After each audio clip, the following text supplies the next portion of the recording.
If we go to the next slide, we can just see a little bit of the stakes of what we're talking about here when Congress is debating this tax deal.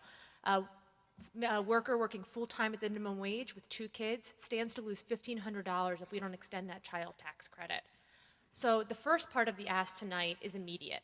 Write your member of Congress and tell them that whatever comes out of the tax deal that's being proposed right now, they cannot allow the EITC and child tax credit provisions to expire. They have to make sure that whatever moves forward at the end of the day, those are a part of that package. And I know that this is something that folks here have been working on all year, and we're at the culminating point, and we need one hard final push to make sure that we get a good package that comes out of Congress.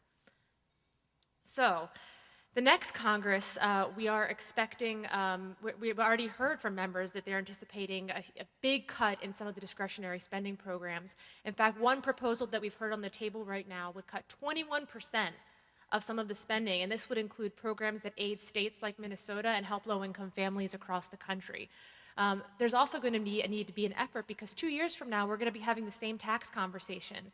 And we need to make sure that we are defending programs like the Earned Income Tax Credit, Child Tax Credit, and making the case in our communities that these are helping people, creating jobs, making work pay, and putting, as Deborah said and Nancy said, faces on these statistics so that it's not about sort of just one number, but about a family.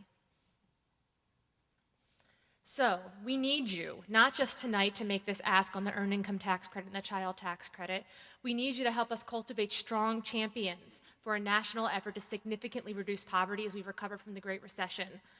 Something that a lot of people don't know is that during the last economic recovery, income went down for the middle class and poverty went up. This is during economic recovery. Between 2003 and 2007, we had an economic recovery where poverty went up. We cannot allow that to happen as we recover from the Great Recession. And that's part of why we're building a national movement to cut poverty in half in 10 years. We need you to write a letter to your member of Congress and urge them to support half in 10, to say, I pledge to support a national goal to cut poverty in half in 10 years. We can go to the next slide. We need to do this because goals break down silos across various agencies working to accomplish a common objective. They promote accountability, and they make sure that when members of Congress are looking at legislation, they have to take into account whether or not it's going to impact those numbers. You can go to the next slide. So, the overarching ask, urge your federal elected officials to support a goal to cut poverty in half in 10 years and to support policies to help us to achieve it. Specifically with tonight, ask them to support the 2009 EITC and child tax credit reforms. All my information is there for follow-up. There is a live letter on our website right now, www.halfin10.org. For those of you who are on email, you can just click, and there's a letter that appears that you can edit and put in your own words. For those of you here tonight, I hope that you'll take this action step, and thank you again for hosting me. Thank you, Deborah. Thank you, Melissa. And for our third part of the action for this evening, it is artistic in nature. And it involves the colored squares that are somewhere on your table. Please take a look at those colored squares right now. And I'm inviting Chuck Hoffman, artist and designer. If you haven't seen his work in the art gallery, please be sure to look at it as well as the other art. Chuck, come tell us what to do with the artistic expression. Great, thanks, Nancy. First, though, I would like to start with a personal story. In 1990, I found my life on a very rough and uncertain road. And if not for my family, faith, and my art, and a generous offer from an elderly widow to sleep on a couch in her basement, I would have been on the street. Poverty and despair can touch any of us. And if it were not for the help of others, I may never have gotten back on my feet. So I am forever, I am forever grateful to those that reached out to me and find this opportunity tonight to offer something back. So as an artist, I believe that creativity through the arts offers us an opportunity for transformation, both personally and as a community. Art can show us both beauty and it can illuminate the darker side of our life. When our creativity is awakened, however, within us and shared, it can shine out into the world and in that creative process make something new, transforming both self and community around us. The arts have the power to transform our mechanical minds and give us a new language that meets the needs of our soul. When we hear a series of musical notes or lyrics, we can be transported through time. Or when we stand in front of a work of art, we may find it reaching a place in us where words may not be able to go, perhaps a divine place. Music, drama, the literary and visual arts have a strong place in the culture of Minnesota, just as they have been part of our gathering here tonight to evoke something in us. So now, I am going to ask you to be part of this creative process, and as an individual and as a community, the poor may feel invisible to the rest of the world, so with our stories and art tonight, we will make visible the invisible.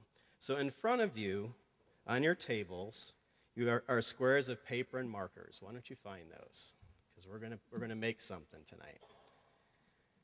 What I'd like you to do is on one side, select a color, and on one side, with either words or a symbol, express your own story of enough.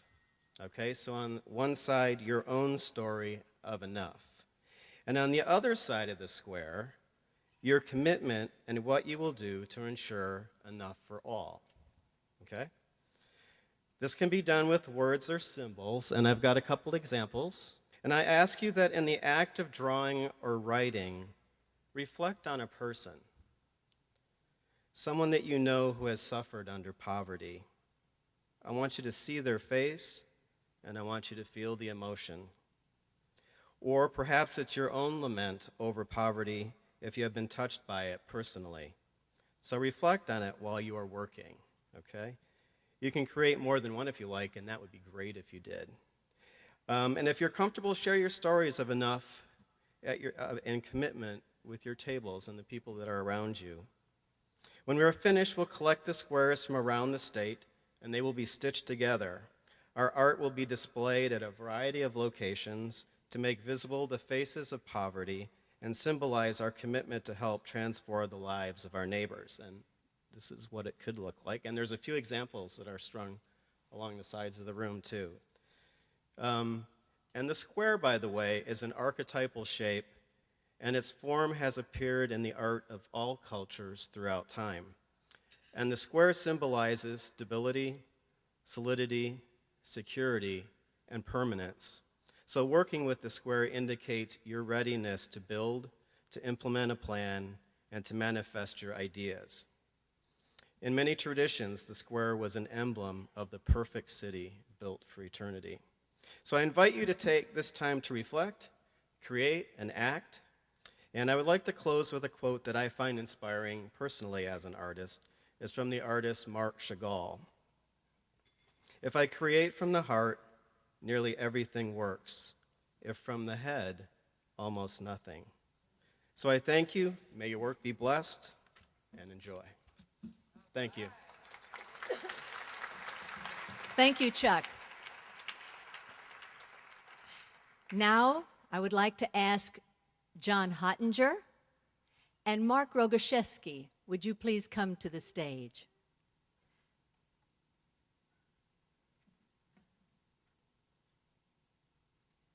And Mark will speak first.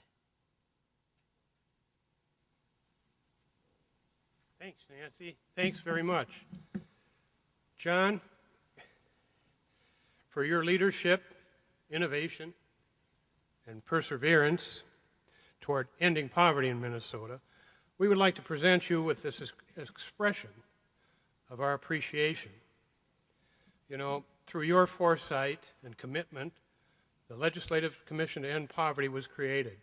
Please, on the behalf of the Board of a Minnesota Without Poverty and the citizens of this state, please accept our small token of our appreciation for your service throughout Minnesota.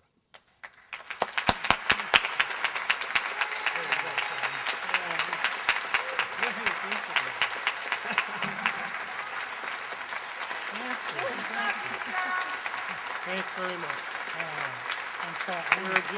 I'm over to now. I'm supposed to talk? Yeah, now he has to talk.